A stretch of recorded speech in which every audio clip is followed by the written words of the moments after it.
Kolkata night రైడర్స్‌తో జరిగిన మ్యాచ్‌లో Rajasthan Royals 8 వికెట్ల తేడాతో ఓటమి పాలైంది.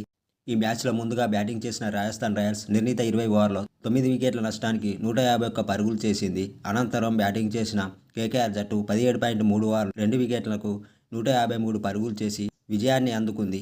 అయితే ఈ మ్యాచ్ అనంతరం తమ పరాజయంపై స్పందించిన రాజస్థాన్ కెప్టెన్ రియాన్ పరాగ్ ఈ విధంగా చెప్పుకొచ్చాడు. ఈ పిచ్పై 170 పరుగులు మంచి స్కోరు. మేం 170 పరుగులు లక్ష్యంగా బ్యాటింగ్ చేశాం. ఈ పిచ్ గురించి తెలిసే నేను హిట్టింగ్ చేసే ప్రయత్నం చేశాను. కానీ మేము 20 పరుగులు తక్కువ చేశాం. బౌలింగ్లో క్వింటన్ డీకాక్ త్వరగా అవుట్ చేయాలనేది మా ప్లాన్. కానీ అది జరగలేదు. దాంతో మిడిల్ ఓవర్లో అతన్ని అవుట్ చేయాలని ప్రయత్నించాను. కానీ అతను అసాధారణ బ్యాటింగ్తో విజయాన్ని లాగేసుకున్నాడు. నేను నెంబర్ 3లో బ్యాటింగ్ చేయడం సంతోషంగా ఉంది. గత ఏడాది నేను 4వ స్థానంలో ఆడాను. చాలా సంతోషంగా ఆ బాధ్యతలను నిర్వహించాను.